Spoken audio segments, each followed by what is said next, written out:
The silence of the Blackwood Reserve isn't a natural silence. It doesn't hum with the vibration of insects or the distant rustle of nocturnal predators. It is heavy, like wet wool pressed against your face. I'm an experienced camper. I've done the PCT, I've spent weeks in the deepest thickets of the Ozarks, and I've never felt unwelcome. But 3 days into the Coffin Ridge Trail, the forest stopped feeling like a landscape and started feeling like a spectator. The pines seemed to lean inward, their needles knitting together to blot out the sky, and the air carried a stagnant, iron-rich scent that reminded me of a butcher shop. It started with the fire on the first night. It was about 9 p.m., and the shadows were stretching into long, distorted fingers. I was boiling water for a pouch of dehydrated beef stew when I heard it. A sharp, wet snap of a branch, maybe 20 feet behind my tent. I froze. In the woods, you don't look for the sound, you listen for the rhythm.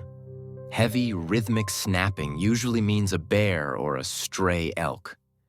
But this was irregular. It sounded like someone trying to walk on stilts for the first time. Heavy thuds followed by a dragging sound that set my teeth on edge. "Hello?" I called out. My voice felt small, swallowed instantly by the pines. From the darkness, a voice answered. "Hello?" My blood turned to slush. It wasn't just my word. It was my exact inflection. The same slight rasp from the dry air, the same rising pitch of uncertainty. It sounded like a recording played back through a broken speaker, mechanical and hollow. "Who's there?" I grabbed my bear spray, my knuckles white. There was a long pause. Then, the sound of something heavy dragging through the dry needles, circling just beyond the reach of my firelight. "Who's there?" the voice whispered. It sounded more distorted now, the S dragging out into a wet hiss that morphed into a low, guttural clicking. I didn't sleep that night. I sat in my tent, my headlamp cutting a frantic arc across the nylon walls. Every time I drifted off, I heard the clack, clack, clack of hard bone hitting the ground. Something was skipping around the perimeter of my camp, its gait uneven, its presence immense. By the second day, the woods had gone completely dead. No birds, no squirrels, just the oppressive smell of copper and wet fur. I should have hiked back to the trailhead, but the trail markers were different. I knew I had hiked north, keeping the ridge to my left. But when I tried to backtrack, the white blazes on the trees had been moved. I could see the fresh gouges in the bark where the old paint had been scraped away and new. Frantic slashes of white had been applied. They now faced inward, leading deeper into the ravine, away from the road and toward the dark heart of the reserve. I set up camp in a clearing near a dried-up creek bed, too exhausted to push further. As the sun dipped below the horizon, the deer finally showed itself. I was zipping the rainfly when I saw it standing at the edge of the tree line. At first, I thought it was a massive buck. It was easily 7 feet tall at the shoulder, its silhouette framed against the bruised purple of the twilight. But as my eyes adjusted, the proportions began to scream at my brain that something was fundamentally wrong. The legs were far too long, with joints that bent at impossible, jagged angles, as if the bones had been broken and reset by someone who didn't understand anatomy. The hooves weren't hooves at all. They looked like fused human fingers, blackened and blunt, leaving deep, 5-pronged gouges in the dirt. The neck was elongated, pulsing with a rhythmic muscular thrum that I could feel in my own chest. The face is what broke me. It had the snout of a deer, but the skin was stretched so tight over the bone that it was translucent, showing the pulsing blue veins beneath. It had no hair, only a greasy grayish hide. And the eyes, they weren't on the sides of the head like a prey animal. They were forward-facing, human-shaped, pale, milky orbs that reflected no light, staring with a predatory, intelligent intensity. It stood perfectly still, watching me. Then it opened its mouth. Its jaw unhinged further than any biological hinge should allow, dropping down to its chest, revealing rows of flat, grinding molars interspersed with jagged, needle-like incisors. "Elias," it croaked. My name. It shouldn't know my name. I hadn't said it once since I entered these woods. I hadn't even written it down. "Elias, it's cold. Out here," it said. The voice was a patchwork quilt of sounds, a woman's sob, a man's grunt, and the underlying wet tearing of meat. It began to walk toward me, not with the grace of a deer, but with a jerky, telescopic motion, its limbs extending and contracting like a folding ruler. I scrambled into the tent, fumbling with the zipper, my heart hammering against my ribs like a trapped bird. I spent the next several hours in a state of primal terror. I am writing this now by the light of a dying lantern. It is 3:14 a.m. It is standing directly over my tent. The weight of it is bowing the carbon fiber poles, the fabric groaning under the pressure of its massive body. I can see the silhouette of its hooves pressing into the fabric above my head, the skin-covered bones straining against the nylon. It's heavy. I can hear the labored, rattling breath vibrating through the tent material, a sound like a bellows filled with fluid. It hasn't moved for an hour. It just stands there, its weight shifting occasionally with a sickening squelch. "Elias," it whispers, its face pressed against the thin nylon just inches from my own. I can see the heat of its breath fogging the fabric. "I found your skin. It fits so tight." I can see a long, thin shadow, a finger, a tongue, sliding down the side of the tent, tracing the zipper. It knows how zippers work. It's been playing with the one on my backpack all night. Zip, zip, zip. The sound is rhythmic, hypnotic, and utterly soul-crushing. I have a hunting knife in my left hand and a flare gun in my right. But I know it won't matter. When I look at the shadow of its head against the moonlight, the antlers aren't bone. They're reaching, calcified human arms. Fingers splayed toward the sky, the wrists fused to the creature's skull. The zipper is moving, slow, deliberate. The metal teeth are clicking apart, one by one. If you find this bag, do not look for me. Do not follow the white blazes. The forest isn't empty. It's just hungry for a new voice. I can see its eyes through the opening now. They aren't milky anymore. They're changing. They're starting to look like mine.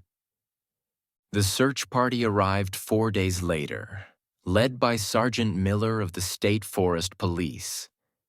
They had found the abandoned Subaru at the trailhead, its windows intact, but the interior coated in a fine layer of pollen, as if it had been sitting for years instead of days.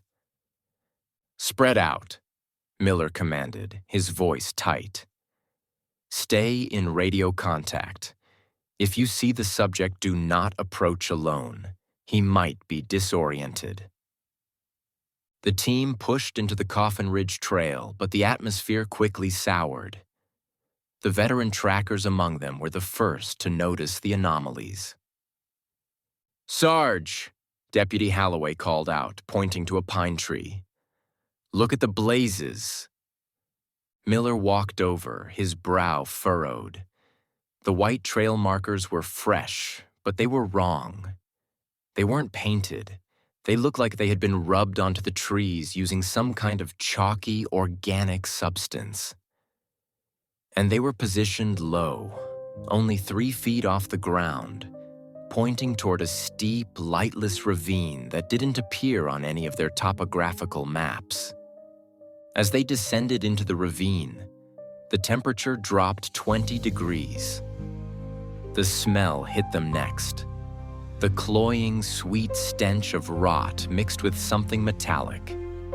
They found the campsite in a small clearing where the sun never seemed to reach. The tent was still standing, though it was grotesquely deformed. The carbon fiber poles were snapped, but not outward.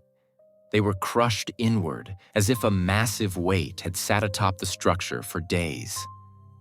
The nylon was shredded, but the tiers were precise, following the seams with surgical accuracy. "Where's the kid?" Halloway whispered, his hand hovering over his sidearm. Miller didn't answer. He was looking at the ground.